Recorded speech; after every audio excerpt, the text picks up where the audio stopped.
Greetings. I have the opportunity today to be with a great friend and former colleague from my Reagan administration days and Bush administration days, Frank Lavin. Frank, welcome. Thanks, Craig. Glad to be back with you. Good to see you again.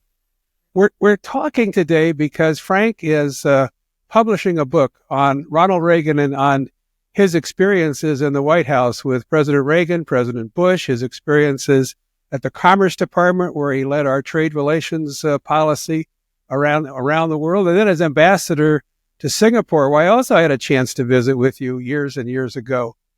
So, Frank, it's a rich background, but let me ask, what prompted the book? I know you've done some other books, but what prompted this particular book? What motivated you the to? passage of time, Craig, just as we can now look at Reagan and, for that matter, Bush more analytically, more thoughtfully about what was the point of their presidency, what were they trying to do. I think in the heat of the moment, inevitably, your view of any president, my view of any president, collapses into simply, did I like this guy's policies or not? And that's, all right, that's human nature, but that's not really a reasonable analysis of the president. Now, after 40 years, we can say, what was Reagan really trying to do and how successful was it? And then we can say, was it the right thing anyhow, without projecting our personal feelings into it? I enjoyed, you were good to share with me the election period, 1988.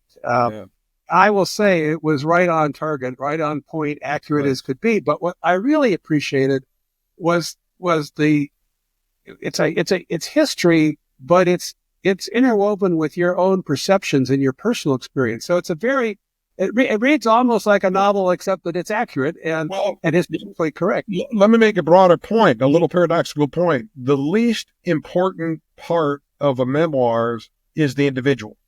The least important part, meaning nobody cares intrinsically about me, but they do care if something that happened to me or something I did illuminates a broader truth or some insight on history.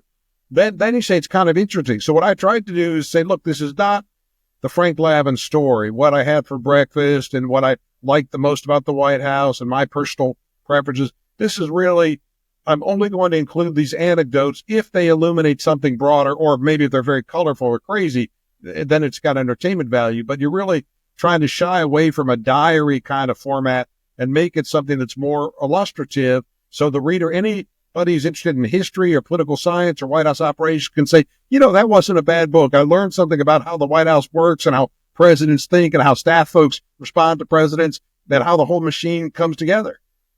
Had you taken notes and recorded this? Did you work with the library to Yeah, I research? went to the Reagan Library about 8 or 10 times. They were great. I give them high marks. I did have my own notes. And I'll tell you something else that happened too. It was when other presidents, I remember this vividly in the Obama administration. I was watching watching television with a friend, and the newscast was on Obama. It was the first president to do X. And the friend was saying, well, that's pretty impressive. I said, wait, we did that. He wasn't first. And I said, I better just start writing this stuff down because it is going to get lost in history. So I started taking notes and recapitulating. And then I did focus groups, so to speak, with White House alumni. I got the White House political office together. We did a focus group on that chapter. We got the public liaison group back together. And I said, here's my history as I remember. You guys tell me what you saw, what you did, what you liked, what you didn't like. So let's make this more of a sense of the Senate rather than my own personal story. So I tried to do that as well. But all of those exercises were helpful in giving a book that I think people can be proud of. That's really terrific. That shared wisdom from a group of people doing it the way you did it is, I think, very unique, and it clearly is going to add a lot to it. Yeah, well, think about this, Greg. Sorry, neighbor. Think about this. If I asked you what happened your senior year in high school, most people's first reaction is, well, nothing happened. I graduated. That's all. And then you remember one or two crazy things. You say, well, this guy got kicked out for something weird. This person, we got this bad math test, this other. So you remember the exotic things. But if you sit down with 4 or 5 friends from senior year, they'll say, no. Remember this happened, that, and you say, God, you're right. All this amazing stuff did happen. Then you really have a story to write because you're feeding off of each other.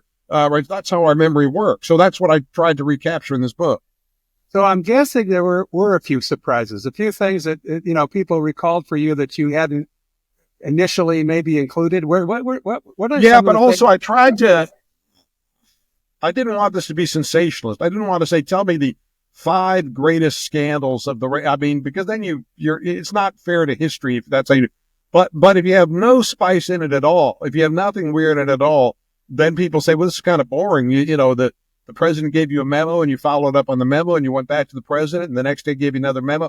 And he said, no, that's just boring. So you have to have a balance, I think, between the sensationalist or the crazy stories and what actually happened in the building. I'm not sure if you leave with a new insight of Reagan, but I'll say this. I think in general, history is kinder to him as we move along.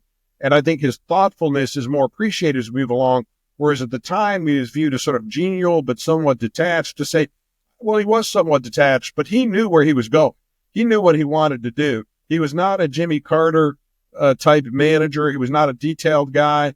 And Bush 41 was a guy who spent a lot of time on details, but he also knew where he was going.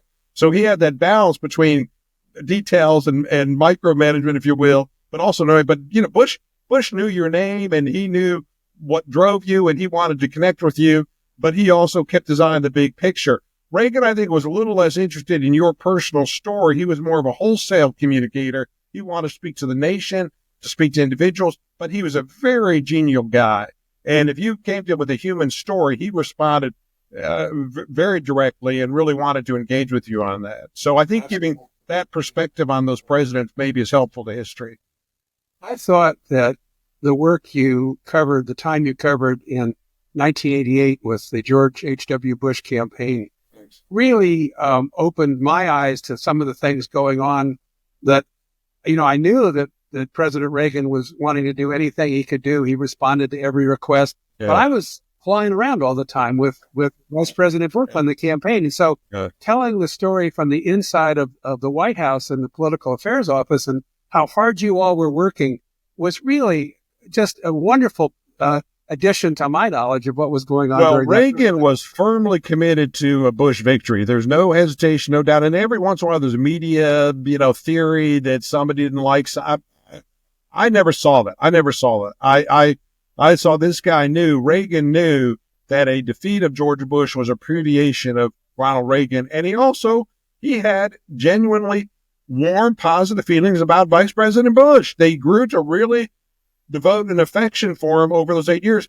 At the beginning, it was sort of the best choice you could make in the room. Who was the best guy there? Well, Bush was the best guy there. There wasn't personal chemistry. There wasn't a lengthy friendship, but Bush was the right guy and a good running mate candidate in 1980. That's how it began, is sort of a marriage of convenience. But boy, really good. And I'll tell you something, you can get this on YouTube, Craig. If you go look at Bush 41's eulogy for Reagan at Reagan's funeral, he chokes up. He chokes up because Reagan meant that much to him, and his friendship and respect for Reagan really grew over those 8 years too. So you can see there was what you want between a president and vice president: strong degree of respect, strong degree of great working relationship, really good chemistry, really good convergence. But I'd say this in any friendship, you need convergence of where we're trying to go, but you need a little bit of divergence too. So each of them brings something to the relationship. It's not simply narcissism that I can only work with someone who is identical to me and everybody else can go to hell. It's saying, no, I want somebody basically agrees with me, but has a slightly different perspective. And they have this regular lunch program where Bush could say to his boss, listen, we might not be doing it the best way or the right way. Think about this or think about that. And you could have a friendly counseling session about, do we need to make some adjustments? And that was extremely helpful, I think, to Ronald Reagan. Very helpful. Well, listen, so the book is coming out around mid-March. Can I bring it up here? Hold it up. I got it there, inside the Reagan White House, a front row seat.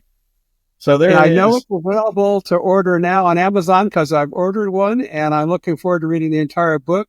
Frank, anything else you'd like to share with our viewers before we... Here, I think, is the core takeaway, that the twin attributes of leadership are to articulate a vision and to build a consensus for action. And that's what any leader in business and government needs to do. We've moved away from that now. Now we have a very different view of leadership. But in the golden era of presidential leadership, you needed a president who knew where he wanted to take the country and wanted to do the communications and outreach and building the message to get a majority of Americans behind him. And I think we're very, very lucky to have Bush and Reagan and that succession to all who subscribe to that view of leadership. So thankfully, that was a real special time for our country, Craig. Frank Lavin, thank you for taking some time to be with us. Look forward to reading the book and maybe having another chat with you afterwards. That'd be great. Thanks, Craig. Thanks for having me on. Take care.